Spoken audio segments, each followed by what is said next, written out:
So it's official. Arsenal signed Declan Rice for £105 million. West Ham United captain and England international. Still only 24 years old and already one of the best players in the world in his position.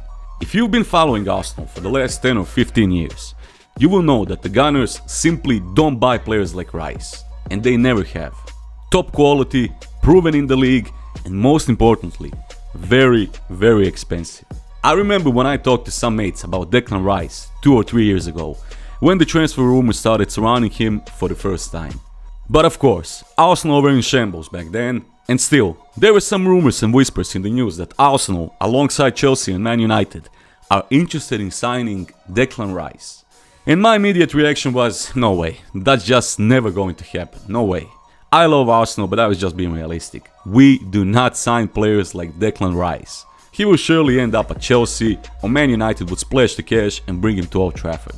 Because the thing is, those top quality players, in reality, are never going to join Arsenal, for several different reasons. First, Arsenal are never going to offer him those high salaries like Man United, Chelsea or Man City. The clubs that usually have 3, 4 or 5 players on 300k a week or even close to 400k a week. Arsenal was simply never in that bracket. And second, the trophies. Do I have to say anything more? 2 or 3 years ago, if you were a top quality player and you wanted to join a big club because you want to be in a position to potentially win it all in the future, then mate, you are definitely not joining Arsenal. I mean, for fuck's sake, this was our squad 2 years ago. Just look at this monstrosity. The only, and I mean only legit football superstar that decided to join Arsenal in his prime was Mesut Ozil. He was the only top level player to choose Arsenal when he was at his best. So after a few years of choking when we should have won the Premier League in 2016, and we probably should have performed better in the UCL during those early Ozil years, Arsenal decided to run it back one more time and award him with that heavy £350,000 a week contract. And we all know how that backfired for them. And when you think about it, in some way, Ozil's situation may have been the main driver for all that is happening today. Because after all the drama that happened between the German and the club, everyone could have seen and feel that it's probably time to blow it all up and start with a fresh new squad, new coach, new ideas and new people in general on every level. So fast forward to 2023 and here we are, Arsenal signing Declan Rice. On top of having the youngest squad in the league, loaded with top quality talents and with potential to win it all in the future. And you can take my word for it. I don't know if it will be this year, next year or in 3, 4, 5 years, but believe me, this Arsenal team under Mikel Arteta is going to win it all, from the Premier League to the Champions League. And now that you have a high profile player like Declan Rice joining your squad, can you imagine how much easier it's going to be in the future to bring some other big names in European football? You get the point. Like I said, if you were following Arsenal for the last 10-15 years, you would know that signings like this were always reserved for some other top clubs, never for us. Wayne Rooney, Eden Hazard, Luis Suarez, N'Golo Kante, Kevin De Bruyne, etc. You get it. We can call them franchise-changing players. Arsenal, except for Ozil, never had that player, and even he didn't leave an impact as everyone thought he could. And don't get it twisted, I absolutely love Mesut Ozil. In my opinion, our biggest franchise-changing player during these last 10 years was Alexis Sanchez. He was destined for greatness with Arsenal. And if you ask me, Alexis was what we all thought Ozil would be. The main guy, the most important player, leader, face of the club. But we all know what happened. We surrounded him with some absolute bums. Just look at this, Listen, since the day he left Arsenal for Man United, I have lost all my love for Alexis. But you know, in some way, you can't really blame him. Like I said, look at this.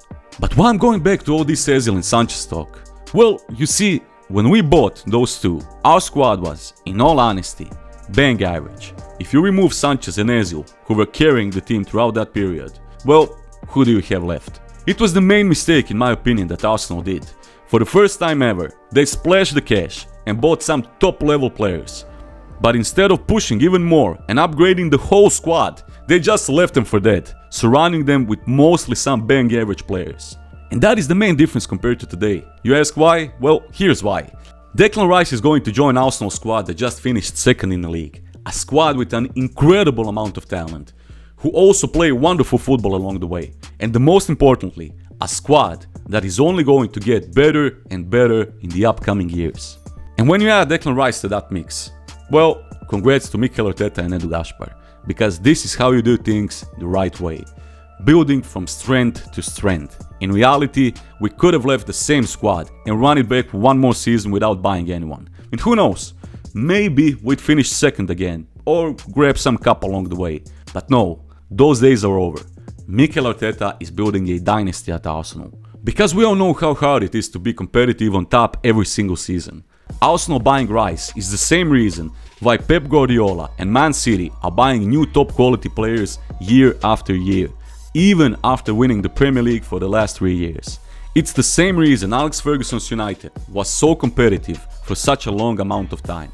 Because even if they won the title or the Champions League, next summer, let's run it back. Let's bring this guy, let's bring that guy, because when you're on top, everyone wants to join. And as much as I love Wenger, and we'll always consider him to be our greatest manager ever, no matter what, that's the reason why he was short of any major success in his last 10 years or so at the club. Because year after year, we were trying to break the wall with the same formula, same idea, same players, and the same stubbornness. While our rivals were spending big and trying to sign every top level player on the market, summer after summer. In all fairness to Arsene, when he ran out of options at the end of his tenure, he also did try to splash the cash and turn things around. And that's when we ended up buying a 29-year-old Pierre-Emerick Aubameyang from Borussia Dortmund for £60 million in January 2018, a proven top quality player. But unfortunately for Arsene Wenger and all of us, it was simply too little, too late. To this day, the question still stands. What if, for example, Wenger and the board decided to buy Aubameyang a few years earlier, when he was younger and when we desperately needed a new striker, from 2014 to 2018. Auba, Ozil and Sanchez, all in their prime playing for Arsenal. Well, what could have been? But with Mikel Arteta, Arsenal is back, and Arsenal is here to stay. And I guarantee you, in the next 2 or 3 years, some absolutely incredible players will start to get linked with us during the summer transfer window. And believe me, at the end of the day, we'll probably sign them. Thank you for watching, guys. If you enjoyed the video, feel free to leave a like and subscribe to the channel for more daily content. So tell me, what are your thoughts? Is Declan Rice the most important player Arsenal have signed since Mesut Ozil? Write down in the comments and see you on the next one. Peace!